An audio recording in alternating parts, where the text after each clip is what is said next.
Et pour en venir à notre texte, j'espère qu'on aura l'occasion de faire plus ample connaissance, mais avant de venir ici au Québec, pendant l'été, je me suis dit qu'il fallait me remettre en forme. Et je me suis dit, allez, je vais faire un peu d'exercice, je vais essayer de faire gonfler mes bras squelettiques. Et incidemment, il y a un frère de notre assemblée qui est coach sportif. Et je lui ai demandé s'il pouvait m'aider un peu. Et il m'a dit, très bien, pas de problème. On a fait quelques séances. Après ces quelques séances de sport, je marchais comme si j'avais 120 ans. Une se moquait de moi, j'étais comme ça, parce que j'avais mal au dos. Et pendant qu'il me torturait au fur et à mesure, l'une des choses qui m'a marqué et qui m'a apporté une solution que j'ignorais depuis très longtemps, lorsque j'avais vraiment mal, que j'étais fatigué, que j'étais à bout de souffle, forcément, on a le réflexe de pencher la tête et puis d'essayer de respirer. Et il me disait, non, debout, regarde devant toi. Regarde devant toi. Parce que le fait de regarder, de garder la tête droite et puis de regarder devant soi, ça aidait les nausées et autres problèmes de respiration. Je vous en parle parce que, en tant que chrétien, on est exactement pareil. Quand les maux de cette terre nous accablent, quand on est fatigué, quand on a été brimé, humilié par ses collègues de travail, ses voisins, on accuse le coup et puis on regarde au sol. Et aujourd'hui, donc, j'espère, je pense par la parole de Dieu, nous donner cet encouragement à tous.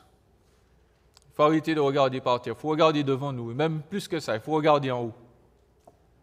Il faut regarder à notre destination.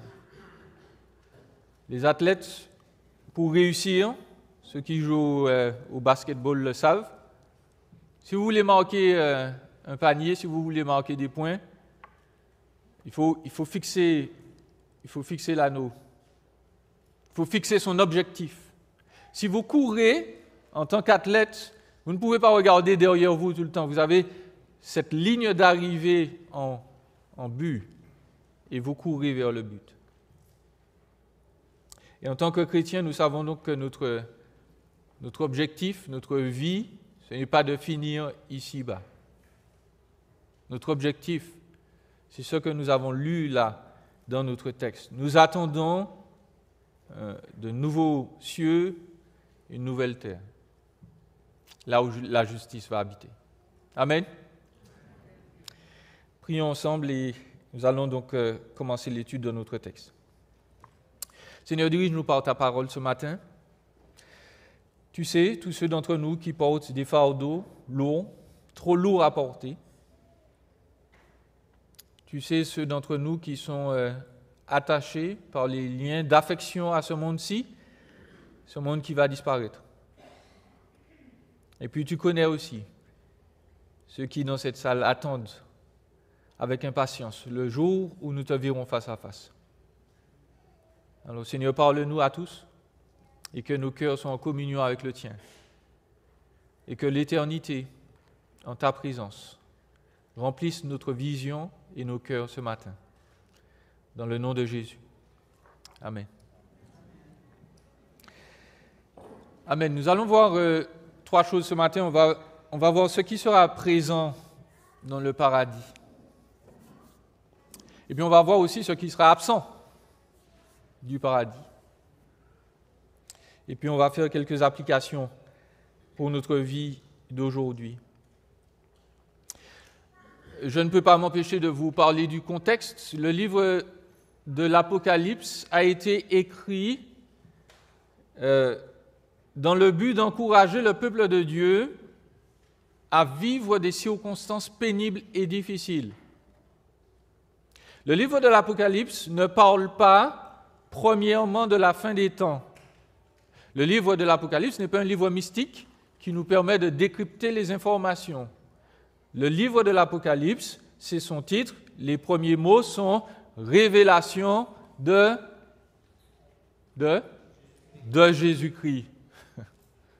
Le livre de l'Apocalypse n'a pas été écrit pour nous. Il a été écrit premièrement pour la gloire de Jésus-Christ. Et si nous lisons l'Apocalypse, notre but, c'est de nous demander comment Jésus-Christ est-il révélé dans ce livre et comment ça va m'aider ensuite.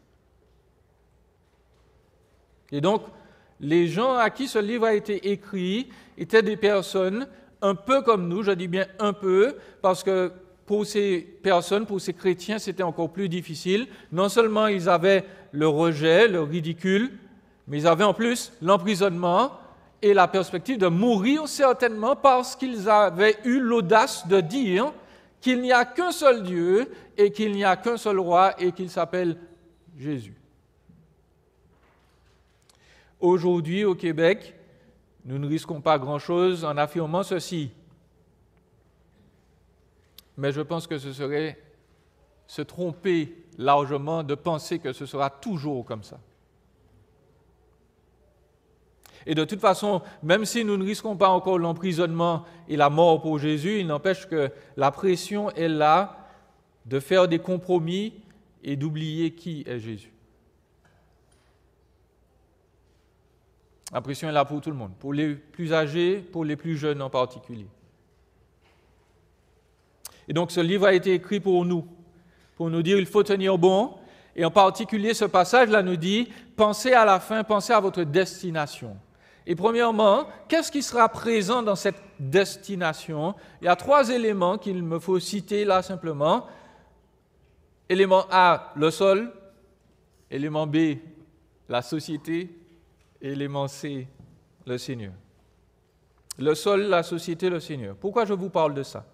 Au premier verset, vous l'avez entendu, Jean voit en vision donc, symboliquement, me semble-t-il, la nouvelle terre, les nouveaux cieux, le paradis en gros.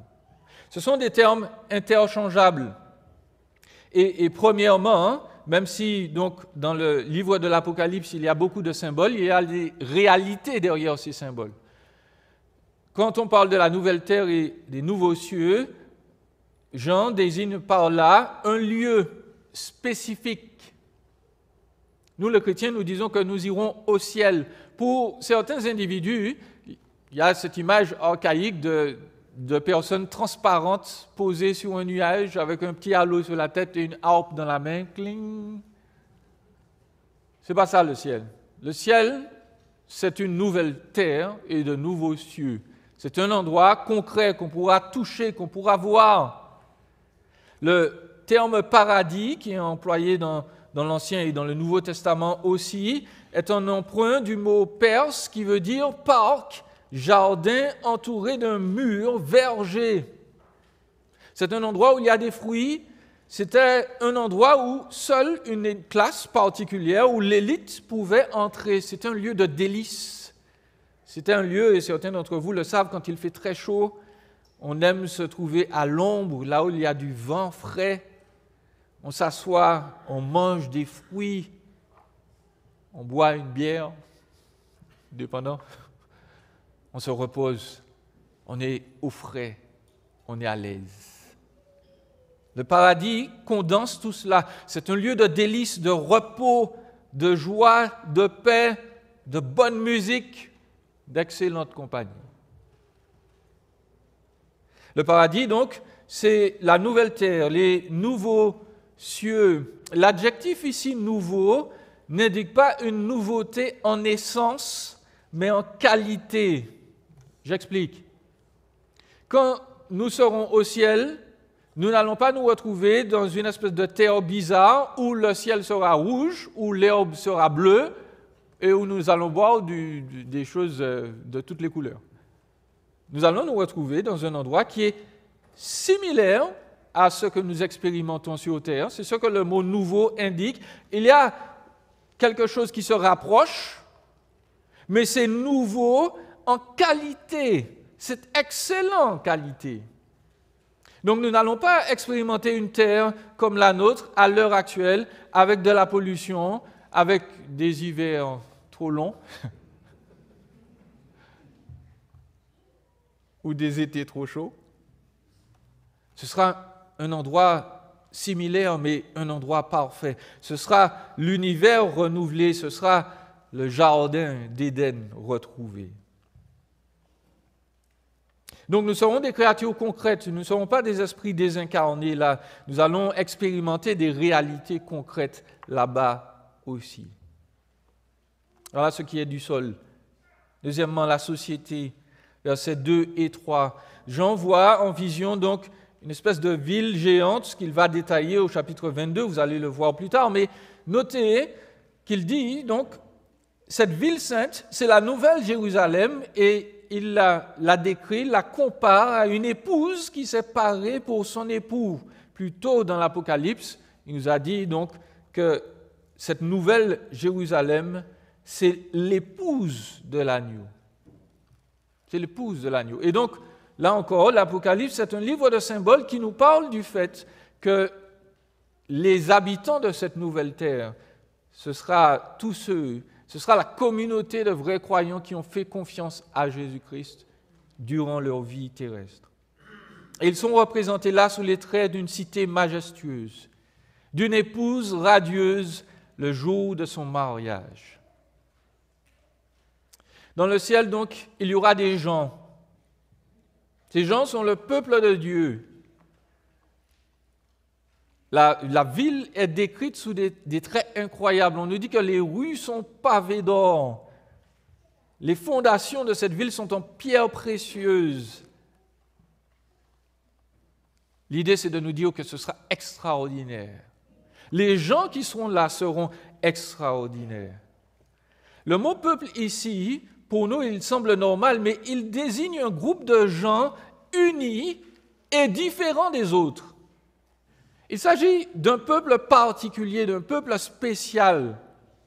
Non pas parce qu'ils se ressemblent tous, mais parce qu'ils sont unis autour de la même cause. Et le terme peuple là, il faut le savoir, c'est un terme qui est utilisé normalement dans l'Ancien Testament pour parler d'Israël, le peuple d'Israël et Yahweh, l'Éternel. Et ici, dans l'Apocalypse, on nous dit que ce peuple-là, eh bien, ce ne sont pas simplement les Juifs, c'est toutes les nations qui auront cru en Dieu.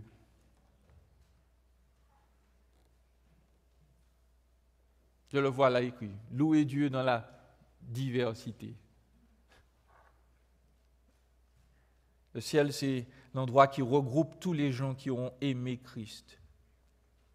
Ces gens-là, ce sont des gens bien. C'est le philosophe Jean-Paul Sartre qui a dit « L'enfer, c'est les autres ». Vous avez déjà entendu ça? L'enfer, c'est les autres. Autrement dit, pour lui, il vaut mieux être seul que mal accompagné. Il vaut mieux se débrouiller seul parce que les autres vont toujours être une source de douleur, une source de problème. Leur faire confiance, c'est difficile. Mais pas ces autres-là.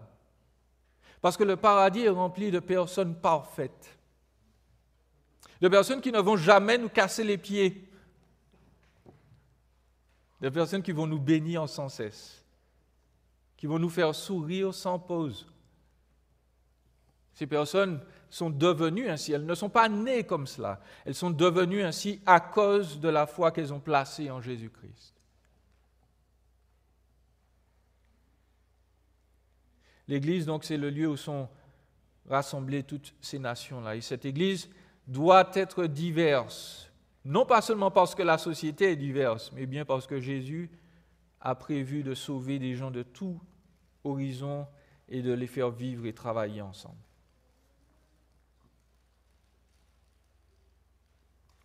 Il nous faut avancer. La chose ou la personne la plus importante dans le paradis, c'est Jésus-Christ. Le paradis, plus que tout, c'est l'endroit où la Trinité, en particulier Jésus, se trouve. Lorsque vous allez au cinéma, je ne suis pas encore allé au cinéma au Québec, mais je suis sûr que c'est la même chose. Lorsque vous allez au cinéma pour voir un film, avant de voir le film, vous avez votre billet, ou vous prenez votre billet, normalement, je ne sais pas si c'est le cas ici, mais avant, on vous fait passer là où se trouve tout le maïs éclaté, les sodas, les bonbons, on vous fait stocker tout ça. Vous entrez dans la salle, est-ce que le film commence tout de suite? Non, il y a la pub. Il faut regarder les annonces. Et puis après, le film commence. Et dans l'éternité, donc, la chose qui retient notre attention, ce n'est pas simplement le nouveau sol, les nouveaux cieux, la nouvelle terre. Ce ne sont pas seulement les gens. Et Dieu sait que nous allons voir du beau monde là-bas.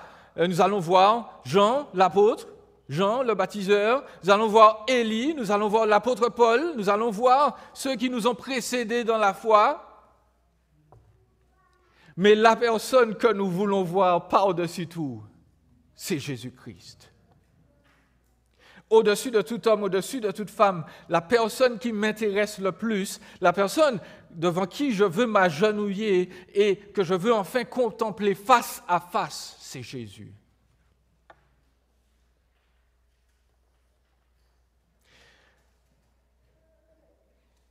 L'association The Gospel Coalition a fait paraître un article très intéressant récemment.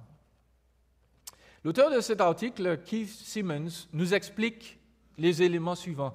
Cet auteur nous dit qu'un sondage a été réalisé auprès de personnes, il me semble de personnes chrétiennes en particulier, et ce sondage a révélé que seulement 20% des parents, écoutez bien chers parents, 20% des parents seulement disent qu'il est important que leurs enfants aient des enfants. Je répète, 20% des parents disent « J'aurais bien aimé, je trouve qu'il est vraiment très important que mes enfants aient une famille. » 20%.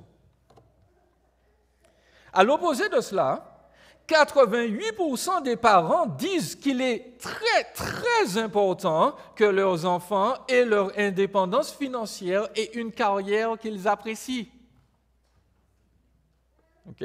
Donc, 80% des parents, presque 90%, disent « Il faut que mon enfant ait beaucoup d'argent et réussisse professionnellement. Sa famille, on verra après. » C'est moins important. Et M. Simmons se demande comment le succès financier et professionnel a-t-il remplacé la vie de famille en tant que premier souhait des parents pour leurs enfants?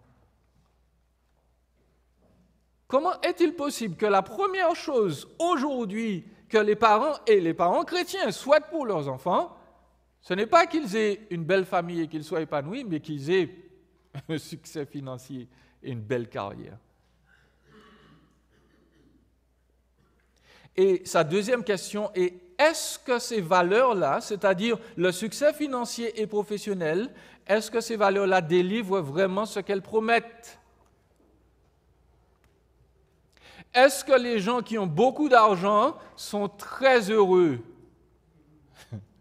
Est-ce que les gens qui ont une belle carrière sont vraiment les plus heureux du monde? Laissez-moi vous dire que non. En fait, même les personnes qui ne croient pas en Christ le savent. La plus longue étude scientifique qui a été réalisée sur le bonheur dans le monde entier a été conduite par l'université Harvard. Vous savez ce qu'ils ont trouvé?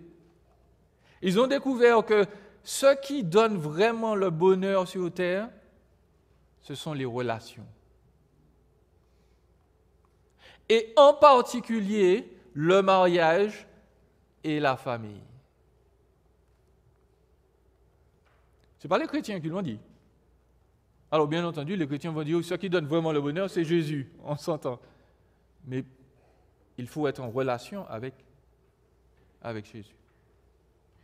La chose la plus importante qui va nous donner vraiment le bonheur, c'est d'être en relation avec d'autres humains. L'argent, je n'ai pas dit que l'argent n'est pas important. Mais l'argent, ce n'est pas une relation. En fait, quand on cherche beaucoup d'argent, on brise des relations. Et on n'est pas heureux. Chers amis, nous voulons être dans le ciel avec Jésus parce que la relation que nous avons avec lui est la plus importante qui soit. Le bonheur que nous avons trouvé en lui est le plus grand, le plus éternel, le plus infini. C'est magnifique. C'est pour ça que nous voulons être au ciel, parce que lui nous a aimés, a porté un regard sur nous, particulièrement alors qu'il savait que nous étions détestables, haïssables, que nous étions souillés et rebelles. Jésus a voulu entrer en relation avec moi et me dire « Je t'aime », particulièrement lorsque je ne voulais pas de lui. Cette relation-là, c'est la plus belle du monde.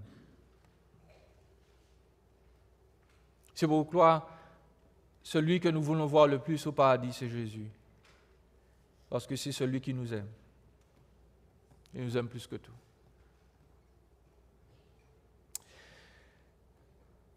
Nous avons vu ce qui sera présent dans le paradis, il nous faut voir ce qui sera absent dans le paradis. Et là encore, nous allons voir 3 éléments semblables. Nous allons voir que le sol maudit ne sera plus au paradis. La société rebelle ne sera plus au paradis. Mais la grâce du Seigneur non plus ne sera plus au paradis. Le sol maudit a disparu.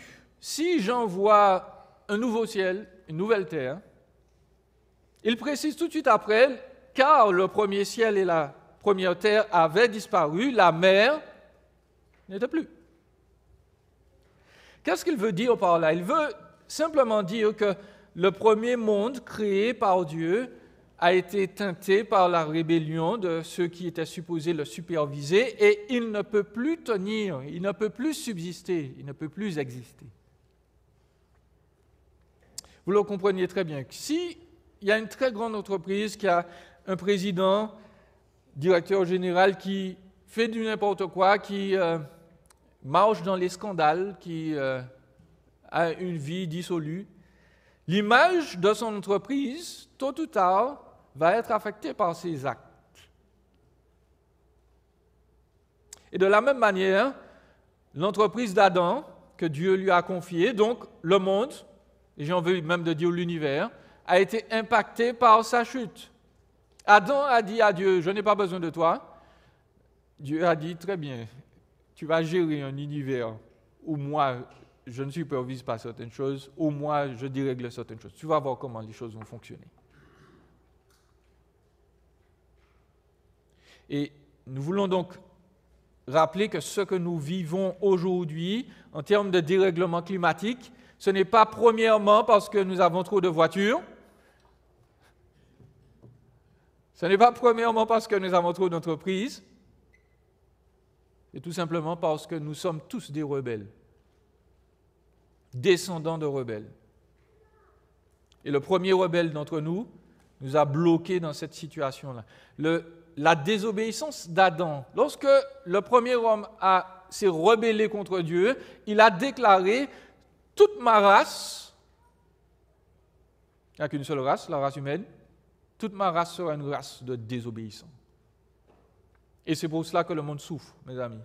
Ce n'est pas parce qu'il y a El Niño, La Niña. C'est parce que Adam et Ève ont désobéi.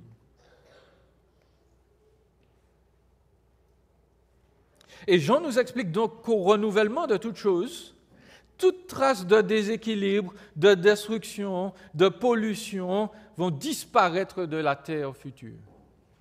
Lorsque Dieu refera le monde, nous n'aurons pas de problème d'allergie. Un, parce qu'on sera parfait, et deuxièmement, parce que toutes les plantes vont entrer dans l'ordre et vont faire ce qu'elles devront faire, ou devaient faire, correctement.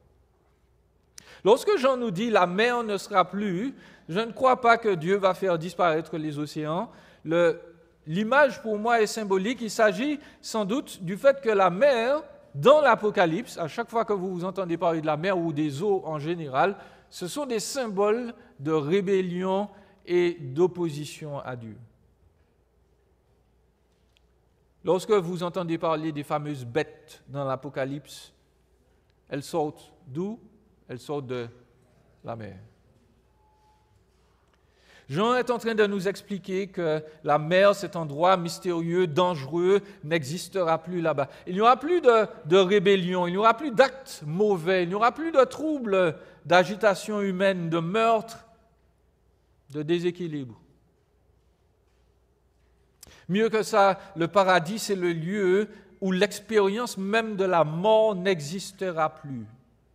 Et cette expérience, elle est large. Quand il parle du fait qu'il n'y aura ni pleurs, ni cris, ni douleurs, il est en train de nous expliquer que tout le cortège de ce qui est lié à la mort n'existera plus du tout. La mort, représentée comme une espèce de scorpion dans 1 Corinthiens 15, scorpion dont le dard est la transgression, eh bien la mort ne va plus agir sur les êtres humains. Et la mort, c'est vaste. Chacun d'entre nous, un jour ici, a été malade. Certains d'entre nous sont malades. Certains d'entre nous, Dieu a permis que la science trouve des solutions et qu'elle soulage nos douleurs. Et puis certains d'entre nous, la science n'a pas trouvé et, je préviens déjà, ne trouvera pas. Nous allons souffrir parce que nous appartenons à cette terre, ce sol maudit. Et la mort nous frappe.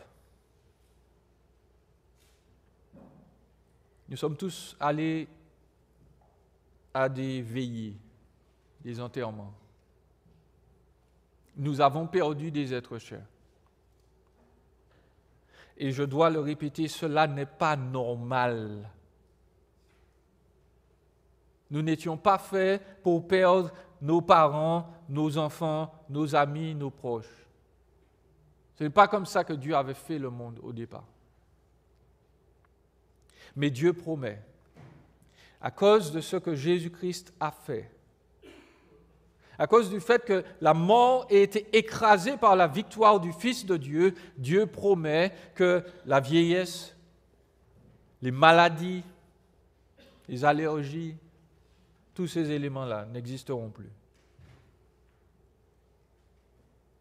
Dieu donnera à son peuple une bonne santé éternelle et l'immortalité.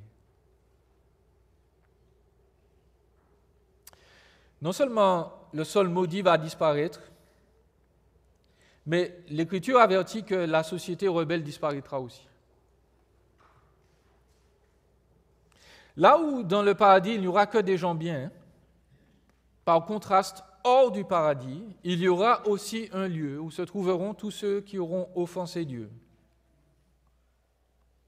Un cadre où la douleur, la souffrance, le déséquilibre et la haine seront absolus et toujours présents.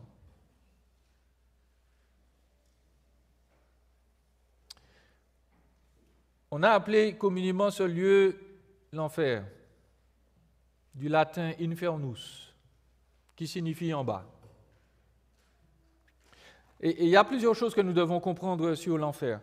Premièrement, l'enfer n'est pas un lieu où des diablotins en costume rouge vont piquer les humains comme des saucisses sur un barbecue. Parce que ça, c'est l'image occidentale de l'enfer. C'est un barbecue géant où on fait rôtir les humains.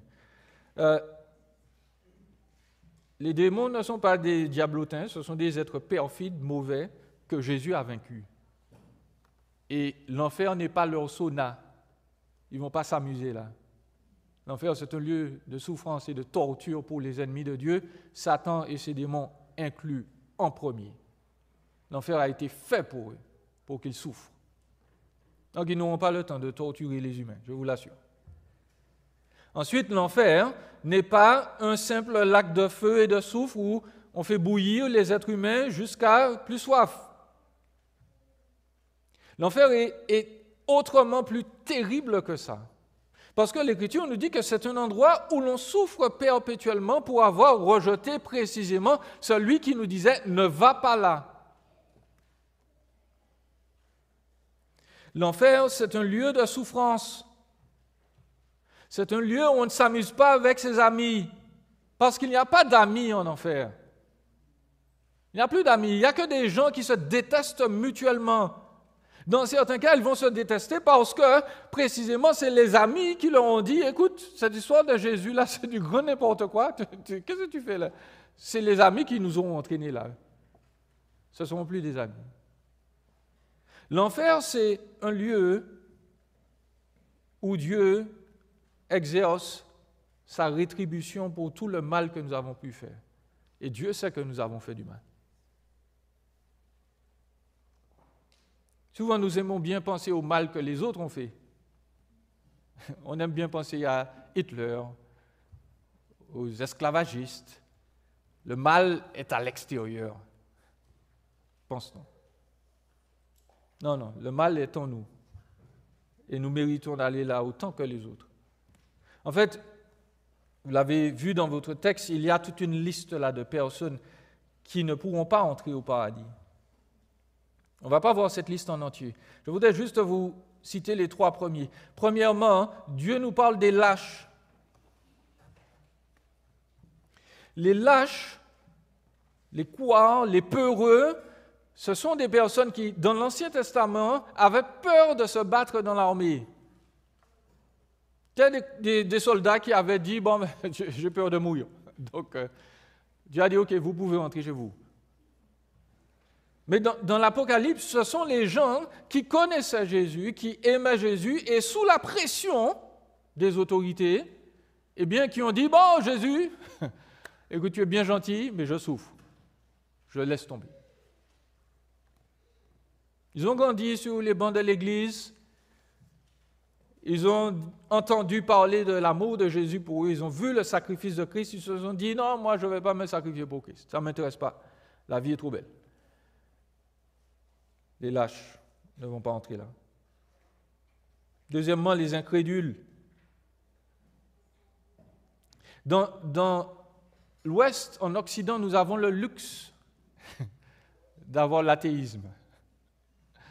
Beaucoup de personnes vivent en Occident et ne réalisent pas les bénédictions de l'Occident. En Occident, vous avez le droit de ne pas croire en quelque chose. Sachez que dans d'autres pays où on nous dit c'est tellement mieux, vous n'avez pas le luxe d'être athée, mes amis. C'est soit vous êtes de la religion officielle, soit vous allez souffrir atrocement. Mais voilà, les incrédules, Dieu leur dit, tu n'as pas le choix. On ne peut pas se retrouver dans une position neutre par rapport à Jésus. Je suis indifférent. Jésus dit, celui qui n'est pas avec moi, il est contre moi. Tu n'as pas le choix.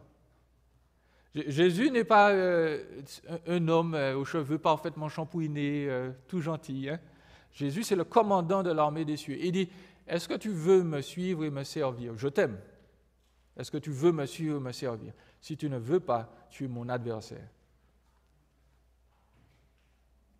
Et si tu ne crois pas, mon ami, devant Dieu, ce n'est pas simplement une option, c'est un crime. Et puis nous devons finir et parler du terme abominable. Quand le terme est cité, nous les chrétiens et certaines personnes avons en tête une certaine communauté qui est fière de ce qui fait sa honte. Mais le terme abominable, il est plus large que ça. Dieu dit, celui qui se prosterne devant une idole, plutôt que devant le vrai Dieu, il commet une abomination. Il est abominable. Celui qui offre à Dieu, qui se dit un croyant, mais qui offre à Dieu un sacrifice bâclé, il commet une abomination. Dans l'Ancien Testament, c'était offrir un animal qui était aveugle ou bien sa patte était croche. On offrait ça à Dieu quand même.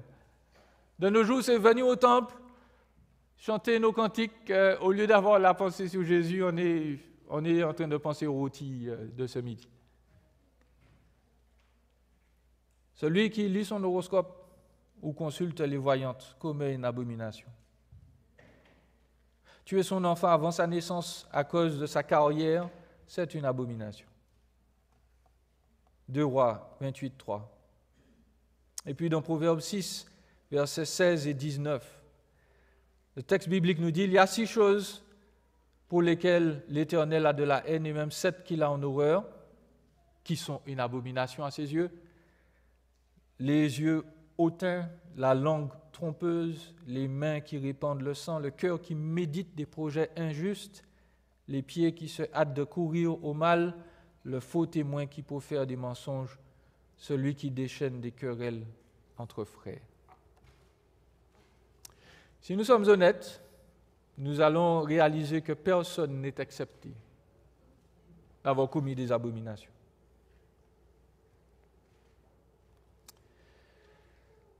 Chers amis, la grâce du Seigneur n'est plus là,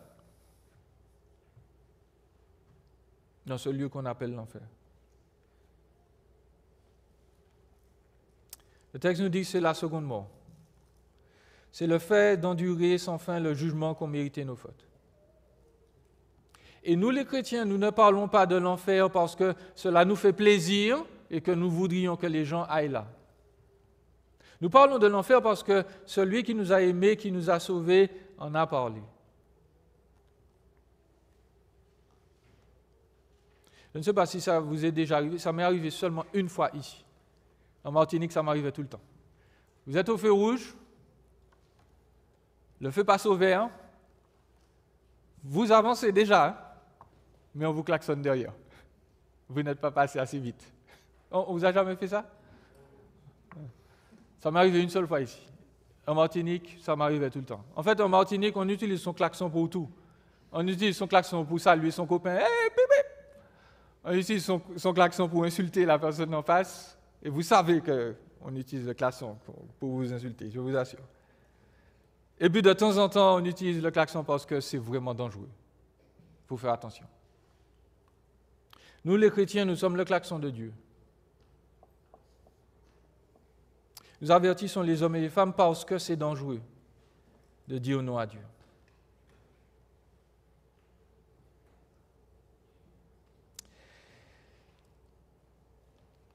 En application, je voudrais vous dire ceci. Certains d'entre nous sont là et se disent sans doute, vous les chrétiens, vous croyez aux éléphants roses. Histoire de paradis, Jésus ressuscité. Vous êtes vraiment de doux idiots. J'ai envie de dire, et je dis à ces personnes, très bien, nous sommes des idiots. Quelle est l'alternative?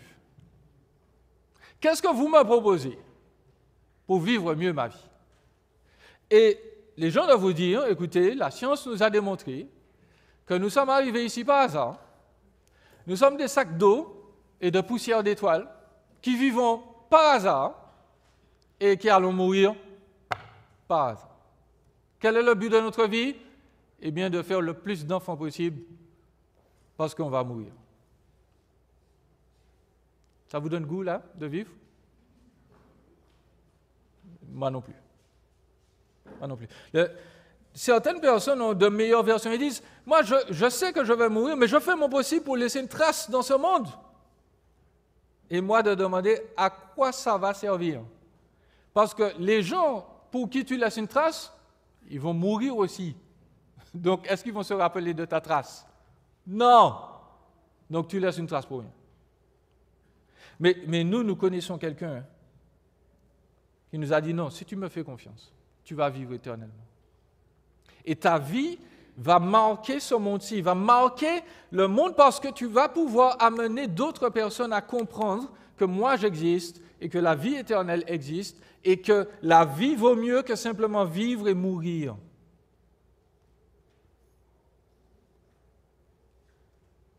Jésus fait la différence.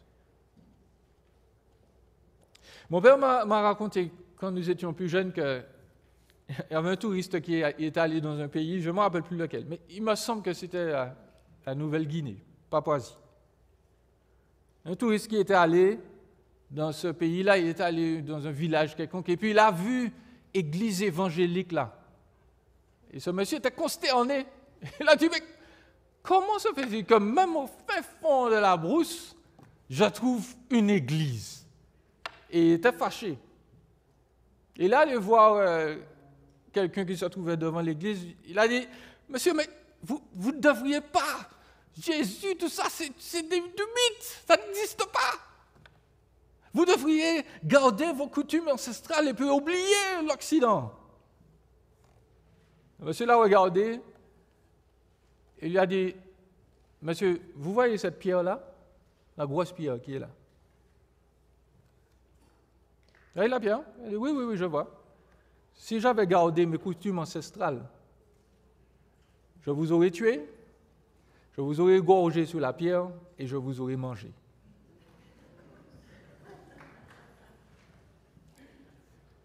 Vous me dites que Jésus ne change rien, que c'est une blague, il a changé ma vie. Et vous n'êtes pas mort aujourd'hui. Chers amis, Jésus fait la différence. Et Jésus nous emmène au paradis. Je dois terminer. Le texte nous dit, verset 6, « À celui qui a soif, je donnerai gratuitement de l'eau de la source de la vie. Il sera mon Dieu, ou il sera mon fils, je serai son Dieu. » Est-ce que vous avez soif? Est-ce que vous avez soif? Est-ce que vous avez réalisé que ce monde-ci ne vous satisfera jamais? Il n'y a aucune personne, aucun fun, aucune voiture, aucun objet dans ce monde qui va vous donner une satisfaction éternelle. Il n'y a qu'une personne qui puisse y arriver. C'est cette personne qui est morte et ressuscitée pour effacer toutes vos fautes. Tout ce qui pèse sur votre conscience, Jésus l'a effacé. Et il vous dit, si tu as soif de vie éternelle, viens. Viens. Prions. Éternel, merci de nous faire grâce et de nous ouvrir les portes de ton paradis. Merci parce que tu as effacé nos fautes, tu as changé notre vie. Tu n'es pas un mythe, tu es le Seigneur Tout-Puissant. Et comme tu as promis à ce brigand qui est mort avec toi, le même jour, tu lui as dit, je te le dis, aujourd'hui, tu seras avec moi dans le paradis. Nous savons que tu nous fais la même promesse. Celui qui se confie en toi, il ne sera pas couvert de honte. Tu lui as donné déjà la vie éternelle et nous vivrons ensemble avec toi pour toujours, délivrés du mal et de la mort. Te bénissons pour cela et nous prions que tu touches les cœurs de ceux qui n'ont pas encore expérimenté cette vie et que Jésus soit leur tout et leur force dès aujourd'hui. Amen. Amen.